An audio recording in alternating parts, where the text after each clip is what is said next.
News 18 India।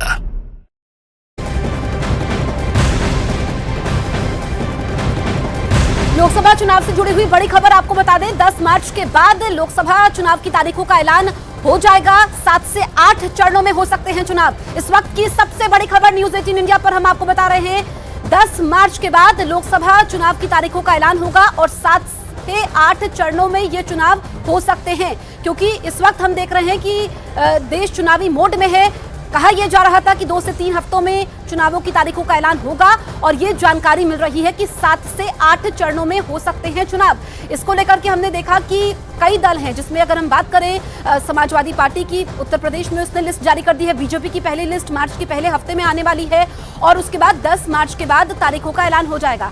जब तारीखों का ऐलान हो जाएगा, हम देखें कि इसमें तमाम दल, चाहे हम बीजेपी की बात करें, क्योंकि पीएम मोदी ने कहा है कि इस बार तो 400 पार, एनडीए 400 पार है, बीजेपी 370 पार है। इसी को लेकर के मंत्रियों को कहा गया है कि वो रोड मैप बताएं, लोगों के बीच जाएं और एक्शन प्लान 100 दिन का पेश करें।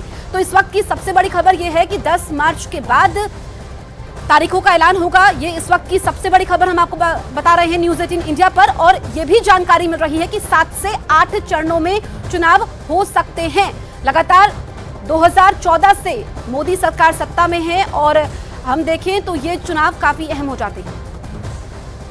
और लोकसभा चुनाव से जुड़ी ये बड़ी खबर आपने देखी। सूत्रों के मुताबिक मार्च के पहले हफ्ते में बीजेपी लोकसभा के लिए अपनी पहली सूची जारी कर सकती है। पहली सूची में 100 उम्मीदवारों के नाम हो सकते हैं। 2014 और 2019 में हारी हुई अपनी सीटों पर बीजेपी पहले उम्मीदवार घोषित करेगी। ये बड़ी खबर निकलकर सामने आ रही है। इससे पहले आपने भी देखा कि हमने किस तरीके से आपको सबसे पहले न्यूज 18 इंडिया ने जानकारी दी कि लोकसभा चुनाव जो है कब ऐलान संभव है। 7 से 8 फेजेस में हो सकता है। हालांकि 2019 में भी कुछ ऐसे ही चुनाव हुए थे, जब 11 अप्रैल को चुनाव शुरू हुए और 19 मई को संपन्न हो गए। 7 चरणों में तब भी हुआ था, लेकिन बीजेपी अपनी पूरी तैयारी कर रही है, अपनी पहली सूची जारी करेगी और उसमें बीजेपी की यह रणनीति है कि पहले हम उन सीटों पर अपने उम्मीदवारों का नाम घोषित करेंगे जहां पर हमने पिछली बार कमल हम नहीं खिला पाए थे, और खास तौर पर फोकस उत्तर प्रदेश पर रहने वाला, और उत्तर प्रदेश में भी पश्चिमी उत्तर प्रदेश में, क्योंकि हमने देखा था कि पूर्वांचल में अच्छी लहर हमको देखने को मिली थी बीजेपी की, लेकिन पश्चिमी उत्तर प्रदेश में थोड़ा सा नुकसान हुआ था। लेकिन इस बार कोशिश पश्चिमी उत्तर प्रदेश को भी पूरी तरीके से जीतने की।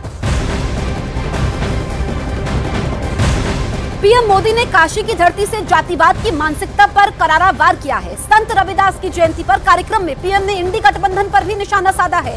पीएम ने जातिवादी मानसिकता पर वार किया है। काशी की धरती से पीएम मोदी ने इंडी गठबंधन पर भी हमला बोला। संत रविदास की जयंती पर एक कार्यक्रम में पीएम ने इंडी गठबंधन पर निशाना साधा है। जात पात के भेद में उलझे रहते हैं, उलझाते रहते हैं। जात पात का यही रोग मानवता का नुकसान करता है।